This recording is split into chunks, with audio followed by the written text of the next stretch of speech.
सरकार बनने में अहम रोल निभाने वाली महिलाओं को नीतीश सरकार से एक और बड़ी सौगात मिलने जा रही है। 10 लाख महिलाओं को शुक्रवार को एक बार फिर से 10-10 हजार रुपए बैंक खाते में भेजे जाएंगे और इसी के साथ मुख्यमंत्री रोजगार योजना के लाभार्थी महिलाओं की संख्या 1.5 करोड़ के पार पहुंच जाएगी। महिलाओं पर देखिए सरकार मेहरबान है और चर्चा यही हो रही है कि चुनाव से पहले भी महिला और चुनाव के बाद भी महिला। आगे बढ़ने से हम लोग कोई नहीं रोक सकता। मुख्यमंत्री महिला रोजगार योजना के तहत एक बार फिर बिहार की 10 लाख महिलाओं के बैंक खाते में 10-10 हजार रुपये आने वाले हैं। अब तक 1 करोड़ 46 लाख महिलाओं को 10-10 हजार रुपये की राशि दी जा चुकी है। जीविका से जुड़ी सभी महिलाओं को स्वरोजगार से जोड़ने के लिए ये राशि दी जाती है। डायरेक्ट बेनिफिट ट्रांसफर के जरिए करीब 1.5 करोड़ महिलाओं के खाते में चुनाव से पहले ही 10-10 हजार रुपये मिल चुके थे और अब 28 नवंबर को फिर से 10 लाख महिलाओं को 10-10 हजार रुपये मिलने वाले। मुख्यमंत्री महिला रोजगार योजना के तहत रकम मिलेगी। शुक्रवार को 10 लाख महिलाओं के खाते में पैसे भेजे जाएंगे। 10-10 हजार रुपये बैंक खाते में आएंगे। स्वरोजगार के लिए सरकार की ओर से मिल रही है आर्थिक मदद। अब तक 1 करोड़ 46 लाख जीविका दीदियों को लाभ मिल चुका है। 10 लाख महिलाओं को मदद मिलने पर लाभुकों की संख्या बढ़कर 1 करोड़ 56 लाख हो जाएगी। मुख्यमंत्री महिला रोजगार योजना से महिलाएं काफी खुश नजर आ रही हैं। जिन्हें 10,000 आ गया है वैसी महिलाएं अपना छोटा मोटा रोजगार भी शुरू कर चुकी हैं। तो कई महिलाओं ने 10,000 की राशि के लिए फॉर्म भी भरा है। सिंगार स्टोर हम खोले हुए हैं, उसमें लगाए हैं पूंजी लगा दिए। हाँ। तो आगे क्या योजना है? आगे अगर उससे मतलब कि 2 लाख रुपए का भी सहायता मिलेगा तो उससे भी आगे हम बढ़ा सकते हैं। नीतीश कुमार के बहुत धन्यवाद कहे के चाहता नहीं। तो 10,000 दिले बनते से मतलब कि छोट मोट हमनी के अथी कैले बन सब सिलाई मशीन या बकरी बिजनेस कैले बनी सब एक खातिर बहुत धन्यवाद कहे के चाहता नहीं। मुख्यमंत्री नीतीश कुमार महिला रोजगार को लेकर किए गए अपने वादे को निभा रहे हैं। पहली किस्त 26 सितंबर 2025 को दी गई थी, जिसमें 75 लाख महिलाओं को पैसे भेजे गए थे। दूसरी किस्त में 10-10 हजार रुपये 25 लाख महिलाओं को 3 अक्टूबर 2025 को भेजे गए, जबकि तीसरी किस्त में 6 अक्टूबर 2025 को 46 लाख महिलाओं के खाते में 10-10 हजार रुपये भेजे गए और अब चौथी किस्त 28 नवंबर को 10 लाख महिलाओं को 10-10 हजार रुपये के तौर पर मिलने वाली। मुख्यमंत्री महिला रोजगार योजना की शुरुआत 26 सितंबर 2025 को प्रधानमंत्री मोदी और मुख्यमंत्री नीतीश कुमार ने किया था। योजना का मकसद जीविका से जुड़ी महिलाओं को और भी ज्यादा आत्मनिर्भर बनाना है। 6 महीने बाद लाभुक महिलाओं के रोजगार की समीक्षा की जाएगी और रोजगार अच्छा चलने पर उन्हें 2 लाख रुपए की आर्थिक मदद दी जाएगी। वैसे नीतीश सरकार की इस बड़ी योजना को लेकर प्रदेश की सियासत भी समय समय पर गर्माती रही है, क्योंकि नई सरकार की भाग्य विधाता बनी महिलाओं पर यही बात कही जा रही है। चुनाव से पहले भी महिला और चुनाव के बाद भी महिला। न्यूज़ 18 के लिए गया से एलन लिली और सिवान से प्रत्युंजय सिंह के साथ पटना से आनंद अमृतराज की रिपोर्ट। बिहार में नई सरकार बनने के बाद अपराधियों पर बड़ी कार्रवाई की तैयारी की जा रही है। डीजीपी विनय कुमार ने यह बताया है कि सैकड़ों माफिया और अपराधियों की संपत्ति जब्ती का प्रस्ताव न्यायालय को भेज दिया गया है और कोर्ट के आदेश पर आरोपियों की प्रॉपर्टी अटैच की जाएगी। इससे पहले गृह मंत्री सम्राट चौधरी ने भी अपराध, माफिया और महिलाओं से छेड़खानी पर जीरो टॉलरेंस की नीति लागू करने की घोषणा वो कर चुके हैं। अपराधियों के लिए खैर नहीं है, अपराधी के लिए ये बिहार नहीं है। किसी भी प्रकार के अवांछित हरकतों में शामिल जो व्यक्ति होंगे उन पर कड़ी कार्रवाई करेगी।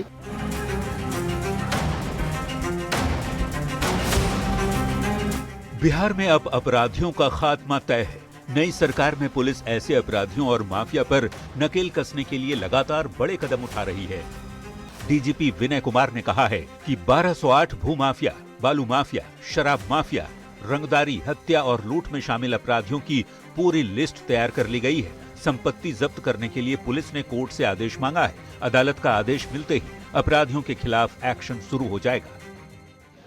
समीक्षा बैठक तो हो गई, काफी सारे बिंदुओं पर चर्चा हुई और भविष्य की कार्य योजना तैयार की गई है। आप लोगों ने देखा ही होगा कि किस प्रकार से crime against women, organise crime, जो ऑर्गेनाइज क्रिमिनल्स हैं उनकी संपत्ति को कैसे जब्त किया जाए, इन सभी बिंदुओं पर विस्तार से चर्चा हुई है और उन सभी पर अमल किया जा रहा है। जो अपराध से संपत्ति अर्जित किए हैं उनमें 400 का प्रस्ताव हम लोगों ने तैयार करके न्यायालय में भेज चुके हैं और बाकी 1200-1300 पे कार्रवाई हो रही है। इसमें liquor mafia, sand mafia, contract killers, इस प्रकार के बहुत सारे अपराधी हैं। डीजीपी ने बताया कि ऐसे 400 लोगों की पूरी रिपोर्ट, साक्ष्य और कागजात न्यायालय को सौंप दिए गए हैं। जैसे ही कोर्ट से आदेश मिलता है, इनकी संपत्ति तुरंत जब्त कर ली जाएगी। ये बिहार में माफिया नेटवर्क पर अब तक की सबसे बड़ी कार्रवाई मानी जा रही है। रिव्यू मीटिंग में डीजीपी ने साफ कहा कि बिहार पुलिस किसी भी हाल में अपराधियों को नहीं छोड़ेगी। माफियाओं का राज खत्म करना सरकार की प्राथमिकता है और कानून व्यवस्था मजबूत करने के लिए हर स्तर पर सख्त कदम उठाए जाएंगे। इससे पहले गृह मंत्री सम्राट चौधरी ने भी आश्वासन दिया है कि बिहार से माफिया का सफाया किया जाएगा। चाहे बालू, शराब या फिर जमीन माफिया हो, सभी को सलाखों के पीछे पहुंचा दिया जाएगा। न्यूज 18 के लिए पटना से धर्मेंद्र कुमार के साथ संजय कुमार की रिपोर्ट। समस्तीपुर में निगरानी अन्वेषण ब्यूरो की टीम ने भ्रष्ट अधिकारी के घर से करोड़ों की अवैध संपत्ति जब्त की है।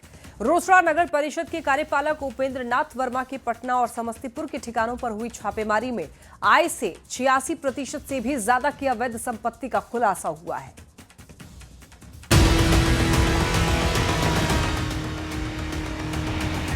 ये हैं उपेंद्र नाथ वर्मा, समस्तीपुर के रोसड़ा नगर परिषद के कार्यपालक अधिकारी। नगर के विकास के लिए इन्हें खजाने की चाबी दी गई, पर रखवाली की जगह ये उसी खजाने से पैसे चुराने लगे। जो फंड जनता के विकास के लिए था, उससे इसने अपनी जेबें भरनी शुरू कर दी। पर 26 नवंबर की रात इसके पाप का घड़ा भरकर फूट गया। निगरानी की टीम ने उपेंद्र नाथ वर्मा के नंद चौक स्थित अतिथि होटल वाले आवास पर धावा बोल दिया।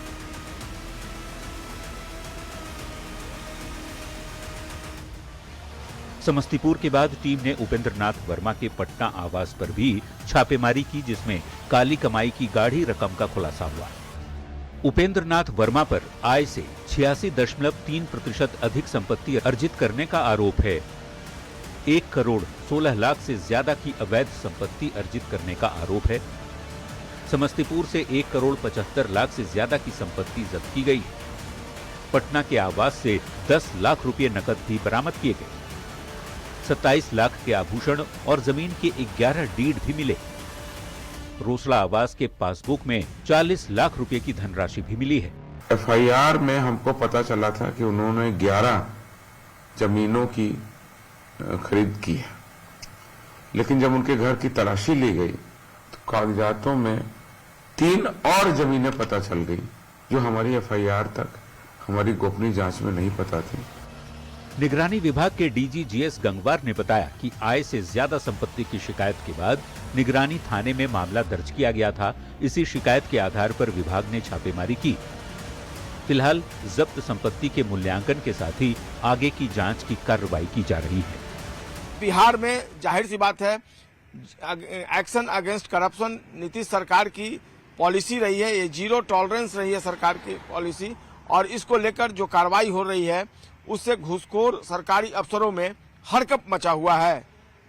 कैमरा पर्सन सुबोध कुमार के साथ संजय कुमार, न्यूज 18 पटना। पटना से बड़ी खबर देखिए, एक्शन में सीएम नीतीश कुमार ने निरीक्षण किया है मीठापुर महुली पुनपुन पथ का। बताते चले आपको, मीठापुर चिड़ियाटाड़ फ्लाईओवर पहुंच करके पथ का निरीक्षण किया है नीतीश कुमार ने।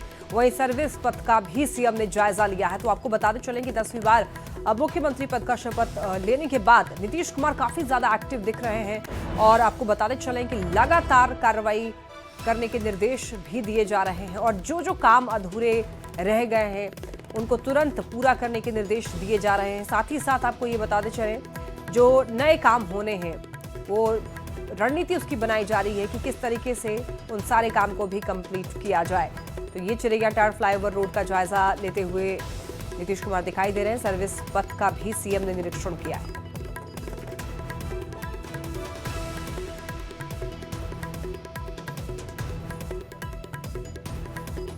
तस्वीरें आप ये देख रहे हैं सुपर एक्टिव मोड में बिहार के मुख्यमंत्री नीतीश कुमार दिखाई दे रहे हैं और इस बार और ज्यादा एक्टिव तरीके से काम में जुट चुके हैं नीतीश कुमार। बाकी जो लोग मंत्री बने हैं उन लोगों को भी कह दिया गया है कि अपने अपने विभाग की जिम्मेदारी संभालें। और दिल्ली से ये बड़ी खबर, कांग्रेस की बैठक में हंगामा हुआ, गोली मारने की धमकी दी गई। देखिए, बिहार चुनाव में हार पर समीक्षा हो रही थी और फ्रेंडली फाइट और बाहरी प्रत्याशी पर यहां पर खुले तौर पर बगावत देखने को मिली है। टोका टाकी पर गाली गलौज तक यहां पर प्रत्याशी जो है वो पहुंच गए। बताया जा रहा है कि संजीव सिंह ने गाली गलौज की, गुस्से में उन्होंने कह दिया कि बहुत बोलोगे तो गोली मार दूंगा। न्यूज 18 संवाददाता अरुण सिंह हमारे साथ जुड़ रहे हैं। अरुण, ये बताइए कि कांग्रेस की इस बैठक में आखिर क्या हुआ? देखिए, कांग्रेस की जो समीक्षा बैठक थी, बिहार में जो हार हुई थी, शर्मनाक हार कांग्रेस की हुई थी, उसकी समीक्षा बैठक थी और राहुल गांधी और मल्लिकार्जुन खड़गे के साथ ये बैठक होनी थी। लेकिन राहुल गांधी और मल्लिकार्जुन खड़गे के आने से पहले कांग्रेस नेताओं के बीच तू मैं शुरू हो गई और एक समय ऐसा भी आया जब मीटिंग के लिए नेता इकट्ठा हुए थे। कांग्रेस के जो बिहार के वरिष्ठ नेता थे वहां पर मौजूद थे। इंजीनियर संजीव सिंह जो वैशाली से प्रत्याशी थे और उनकी सीट फ्रेंडली फाइट पे चल गई थी, उसको लेकर के कुछ आपत्ति जता रहे थे कि हार की वजह जो है फ्रेंडली फाइट है और जो बाहर से लोग अचानक आकर के टिकट ले लेते हैं पार्टी में, उनकी वजह से भी पार्टी में हार हुई है। इस बात को जब लगातार वो कह रहे थे तो एक पूर्णिया से चुनाव लड़ चुके जितेंद्र कुमार हैं, उन्होंने उनको जवाब देने की कोशिश की। उसके बाद दोनों के बीच बातचीत इतना बढ़ गई, हंगामा शुरू हो गया, कहासुनी होने लगी, गाली गलौज, और आखिर में संजीव सिंह ने कहा कि अगर आप चुप नहीं होंगे तो मैं आपको गोली मार दूंगा। तो गोली मारने तक की नौबत आ गई हंगामे में। हालांकि ये बात मैं आपको साफ कर दूं कि ये जो मुख्य बैठक हो रही है अभी, वो बैठक अब भी चल रही है। जो राहुल गांधी, मल्लिकार्जुन खड़गे और संगठन महासचिव के सी वेणुगोपाल के साथ 10-10 के बैच में बैठक हुई, उसमें ऐसा हंगामा नहीं हुआ। राहुल गांधी और मल्लिकार्जुन खड़गे के आने से पहले जो एक हॉल था जिसमें सारे नेता इकट्ठा हुए थे बैठक के लिए, उसमें ये हंगामा हुआ था और वहीं पर गाली गलौज हुई और गोली मार। ठीक है अरुण, तो कह सकते हैं कि यहाँ पर समीक्षा बैठक में समीक्षात्मक जो विचारधारा है वो भी यहाँ पर नहीं अपना पा रहे हैं कांग्रेस के नेता। बहुत धन्यवाद तमाम जानकारियों के लिए। दरभंगा की अलीनगर सीट से बिहार विधानसभा में पहुंची मैथिली ठाकुर जब न्यूज 18 के खास मंच डायमंड स्टेट्स समिट में पहुंची तो अब तक के सफर पर खुलकर के बात की, आगे की रणनीति को साझा किया। तो पीएम मोदी से होने वाली एक विधायक के तौर पर मुलाकात को लेकर काफी उत्साहित भी दिखी। मैथिली के मन की बात को देखिए इस रिपोर्ट में। मेरी लहर तूफानों से लड़ी हूँ मैं, सांस ले रही थी कब से आज जी रही हूँ मैं, शान है मेरा जो उस पे हक से अब खड़ी हूँ मैं। मैथिली ठाकुर सुरों की साधिका, मिथिला की वो शान जिस पर मां सरस्वती का साक्षात आशीर्वाद है। जब वो अलाप लेती हैं तो लोग मंत्रमुग्ध हो जाते हैं। वही मैथिली जब बिहार विधानसभा के चुनावी रण में अलीनगर सीट से उतरी तो उम्मीदवार चयन को लेकर बीजेपी पर भी सवाल उठे। लेकिन 14 नवंबर को आए नतीजों के बाद मैथिली सबसे कम उम्र की विधायक चुनी गई। न्यूज 18 के डायमंड स्टेट्स के मंच पर आई मैथिली बीजेपी उम्मीदवार के तौर पर अपने चयन को टर्निंग पॉइंट मानती है। राष्ट्रभक्ति मेरे दिल में जितनी थी वो और प्रबल हो गई जिस दिन मैंने पार्टी ज्वाइन किया, और जब से मैं कैंपेन में उतरी तो कहीं ना कहीं अब मुझे लग रहा है मेरे जीवन का बेस्ट डिसीजन है। नहीं, पर बीजेपी क्यों? अगर प्यार से आपको राहुल गांधी बुलाते तो आप चली जाती। बुलाया कहा? मैथिली ठाकुर की शुरू से ही सोच थी समाज सेवा से जुड़ने की, लेकिन इसके लिए सही समय का इंतजार था और जब चुनाव के जरिए समाज सेवा का मौका मिला तो सोने पे सुहागा वाली बात हो गई। मैं अभी तो 25 साल की, मैंने सोचा था थोड़ी और बड़ी होंगी तो मैं अपने समाज सेवा में लगूंगी। उतना धन मैं अपने गायकी से जो मुझे फीस मिलता है वो इकट्ठा करके अब मैं जब मैं क्षमता मुझे महसूस होगी तब मैं लग जाऊंगी इस काम में। लेकिन जब मुझे ऐसा लगा कि ये तो बिल्कुल भगवान मेरे लिए सामने एक मौका लेकर के आए हैं तो मैंने कभी भी किसी मौके को मना नहीं किया। जो भी दरवाजा खुलते गया आगे बढ़ती गई हूँ।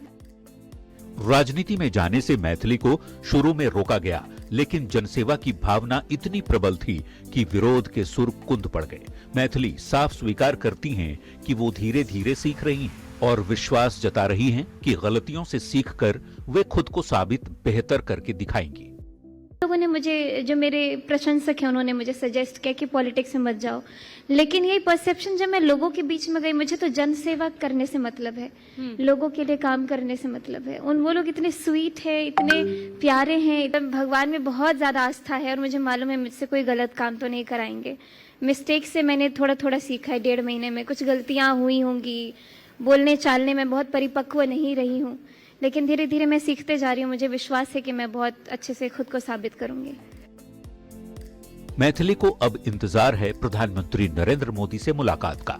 अब तक एक गायिका के तौर पर उनकी मुलाकात होती थी, लेकिन अब बीजेपी के कार्यकर्ता के तौर पर होने वाली मुलाकात को लेकर मैथिली काफी उत्साहित हैं। मैं अभी दिल्ली जाऊंगी तो शायद उनसे मिलूं। आप एक्साइटेड हैं उनसे मुलाकात करने के लिए? बहुत, सब कोई एक्साइटेड रहता है। प्रधानमंत्री जी तो बिल्कुल, उनको देख के, उनकी बातें सुन के पूरा एक्टिवेट हो जाता है इंसान। पर अब आप स्टार वाली नहीं रही, आप पॉलिटिशियन हैं, आप कार्यकर्ता हैं, आप टफ टास्क मास्टर से मुलाकात होने वाली है आपकी। हाँ, तो उनसे सीखने को मिलेगा। साधारण घर से निकलकर सुरों की साधना के जरिए पहले खास मुकाम पाया और अब अलीनगर सीट से विधायक बनकर जनसेवा की भावना से जुड़ गईं। न्यूज 18 की कामना है कि मैथिली ठाकुर जीवन में और आगे बढ़ें, हर मुकाम पाएं और अपने गीतों से लोगों को हमेशा तरोताजा रखती रहें। Bureau report, news 18। एलजेपीआरबी सांसद अरुण भारती ने राहुल गांधी की कांग्रेस की समीक्षा बैठक पर कहा कि राहुल गांधी 90 से ज्यादा चुनाव हार चुके हैं। पार्टी में समीक्षा को लेकर कोई गंभीरता नहीं है। बिहार में भी एसआईआर के मुद्दे को बड़ा मुद्दा बनाने की कोशिश की, लेकिन महागठबंधन में तेजस्वी यादव और राहुल एक मंच पर रहते हुए एक साथ नहीं थे। राहुल गांधी के कथनी और करनी में गंभीरता नहीं दिखती है। राहुल गांधी जी, मुझे लगता है लगभग 90 से ज़्यादा चुनाव हार चुके हैं। उसके बावजूद भी पार्टी में जिस तरह की समीक्षा, जिस तरह का मंथन होना चाहिए पार्टी को आगे ले जाने के लिए, ऐसी कोई दशा दिखती नहीं है। वो बात करते हैं एसआईआर को लेकर के, बड़ी वो लोग एक बहुत बड़ा आंदोलन खड़ा करने का प्रयास करते हैं, लेकिन बिहार में जब चुनाव आता है तो कभी एक मंच पर राहुल गांधी जी, तेजस्वी जी दिखे नहीं हैं। एफआईआर दर्ज होने के बाद अब आरजेडी विधायक प्रोफेसर चंद्रशेखर ने खुलकर पलटवार किया है। विधायक ने इसे साजिश बताया है और विरोधियों पर बड़ा हमला बोला है। विधायक प्रोफेसर चंद्रशेखर ने यह कहा है कि कार्यकारी एजेंसी, ठेकेदार, प्रशासनिक और राजनीतिक विरोधियों ने मिलकर के मेरे खिलाफ मुकदमा दर्ज कराया है, तो ऐसे गीदड़ भभकी से मैं घबराने और डरने वाला नहीं हूं। तो ये जो प्रोफेसर चंद्रशेखर हैं, आरजेडी के विधायक, उनका ये कहना है, गीदड़ भभकियों से मैं डरने वाला नहीं हूं। मधेपुरा में नाला निर्माण विवाद जो है वो तूल पकड़ रहा है और ऐसे में आपको बताते चले, मजदूर से हुई मारपीट के मामले में एफआईआर दर्ज होने के बाद अब आरजेडी विधायक प्रोफेसर चंद्रशेखर ने पलटवार भी कर दिया है। विधायक ने इसे साजिश बताया है, विरोधियों पर बड़ा हमला बोला है।